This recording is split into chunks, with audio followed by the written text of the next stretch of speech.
Hello and welcome to the first tutorial of working efficiently in Photoshop. The whole purpose of this series is to make non-destructive edits to files and to preserve those original files so later on you can make quick updates and changes without having to spend a lot of time doing that or having to redo what you had previously done. It's also beneficial to be able to quickly maneuver within your Photoshop file. In this first tutorial we're going to be learning about masks, and there's a lot of benefits to masks, as we'll find out. We're going to be working with this file, which is a banner that has a lot of layers involved. There's a lot of masks, smart objects, effects and filters, adjustments that are all what we're going to be using to work efficiently in Photoshop. So I went ahead and opened this image of this family embracing, and we're going to be applying a mask to remove the background from this foreground of the family. And there are two different types of masks. There's a vector mask and a pixel mask. And a vector mask uses mathematical points to draw shapes, and you can draw those shapes using the pen tool and by masking out objects.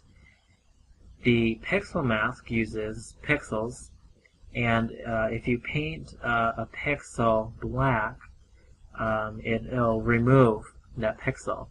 If you paint it white with the pixel mask, it'll add that pixel back in. We're going to be working first with the vector mask. So go ahead from the toolbar and select the pen tool, and then also open up the mask window. If that is not open, go to your top menu and select window and then masks from the drop down.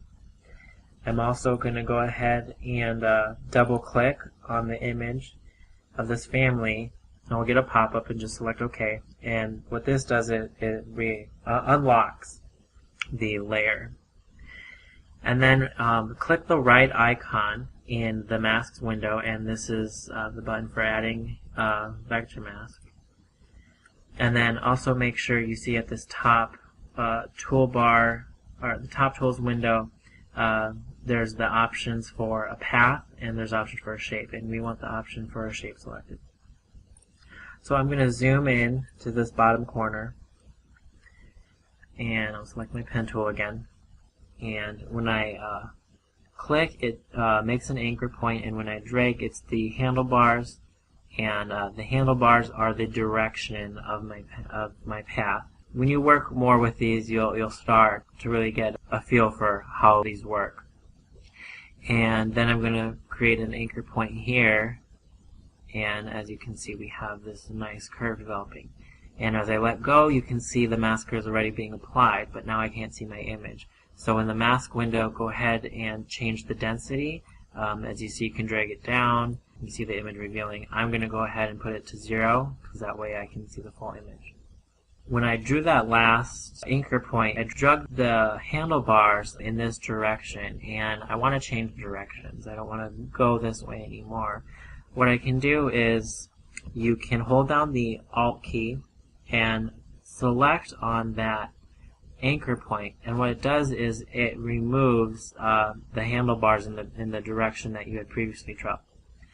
And now I can continue on selecting around this girl.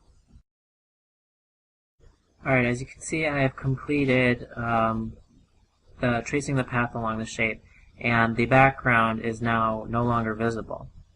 And if we decrease the density of the mask, you can see the background is now visible.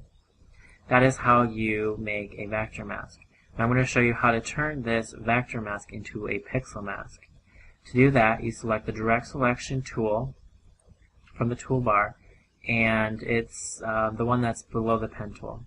Now click on the path that you created with the vector mask. Right click and select Make Selection.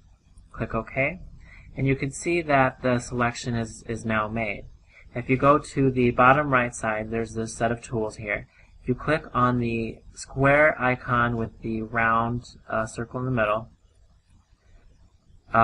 click on that, and it doesn't look like anything changed. But if you look in your layers panel, you can see that a thumbnail has been added, and that's the pixel mask. If I disable the vector mask, it looks like nothing happened. but that's because the pixel mask has taken on the same selection as the vector mask. And if I disable the layer mask for the pixel mask, you can see that the background is now visible. And to enable and disable these, what I'm doing is right-clicking and just selecting enable or disable.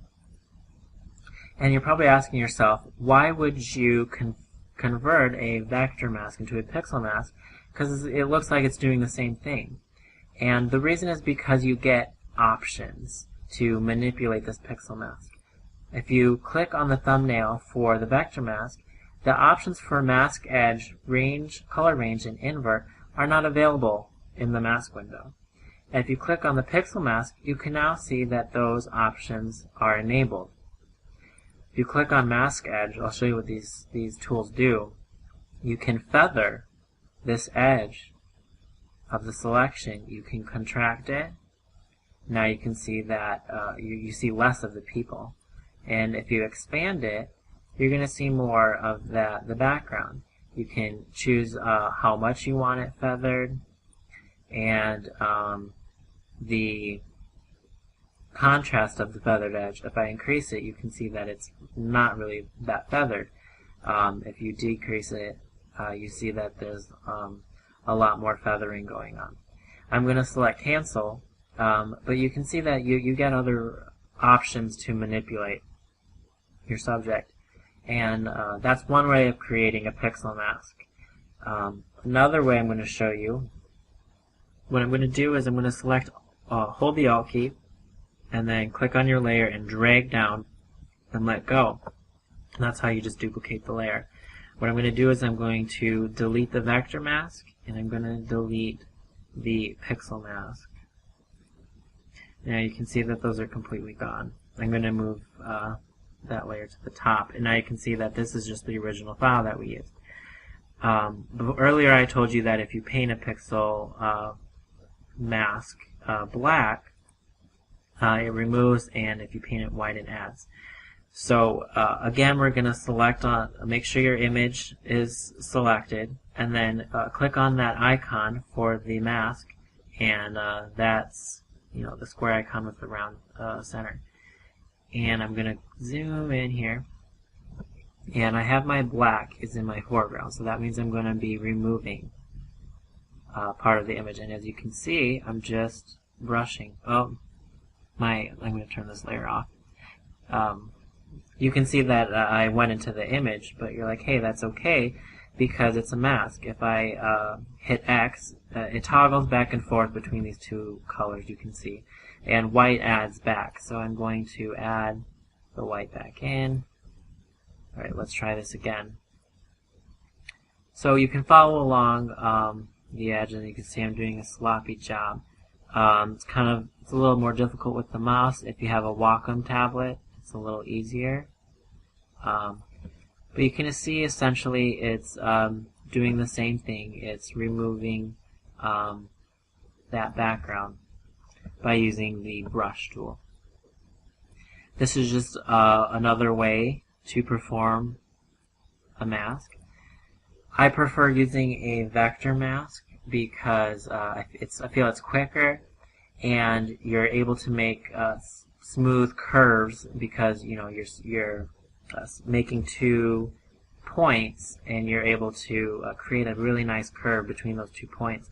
Versus, with you're trying to move a mouse around along a curve, you get a little jagged. So those are some options on how to do masks. You have a vector, a pixel, and you have a variety of ways to create those. I'm going to go ahead and delete that layer. Turn this layer back on that has the vector and the pixel mask. What I'm going to do is I'm going to now take this image, our cutout image, and drop it into the banner file. I'm going to move it up because now it's in the back. Okay. You can see it's way too large. So what I'm going to do is I'm going to convert it to a smart object, and I'm going to make it smaller so it fits ever so nicely into this area. Alright. Now I like the placement of that, but we have a problem. You can see that the banner is on the corners. It's further in than it is in the middle. It's kind of bowing out here in the middle. So my family image is outside of the boundaries of this banner, and that's not good. So this banner, background banner, it's a shape. I used the pen tool to create a shape, and you can see if I zoom in, here's my anchor point, there's my handles. This is a vector, and that is the path. So automatically when you create a shape in Photoshop, it generates a vector mask. Now I'm going to hold the Alt key and select on the vector thumb, and I'm going to drag it up and drop it over top of the family. So that's copying that vector mask and placing it onto the family mask. And you can see now that the family is now subtracted where they were out of bounds of the banner. So that's another way you can do masks, is you can copy them from previous shapes. Okay, another type of mask is a clipping mask. Now, a clipping mask can be used if you want an image to conform to the shape of something else, to fill in the shape of something else. And I'll show you an example of that. That might sound confusing now. I'm going to turn off the colored paper and the banner background.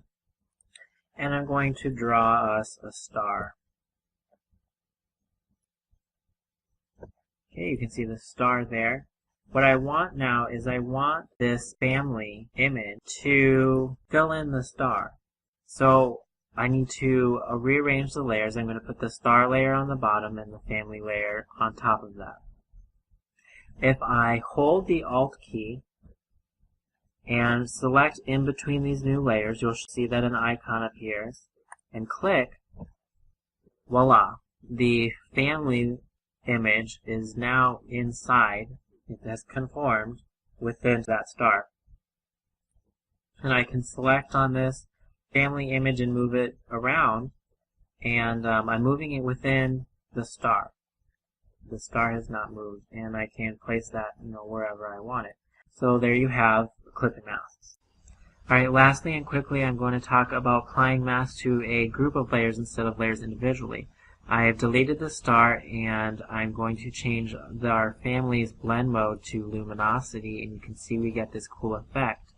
I'm also going to turn on a layer of smoke and swirls I previously made, and each one of these lines of these swirls are individual layers, and we have the little amber glows on a separate layer, and then also the smoke in the background here on a different layer. Now all of these are grouped into one layer, and as you can see here, if I zoom in, the smoke and the little ambers have gone beyond this colored area, and I don't want that. And instead of applying a mask to these all individually, I can apply it to as a group.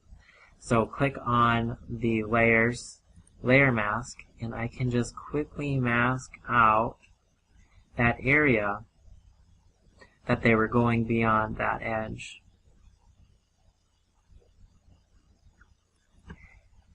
And voila, there you have it. You can see that that is masked out on that group of layers. Thank you for watching this tutorial on masks. Next tutorial will be on smart objects. I hope you enjoyed it. Comment, let me know what you think, and I'll talk to you next time.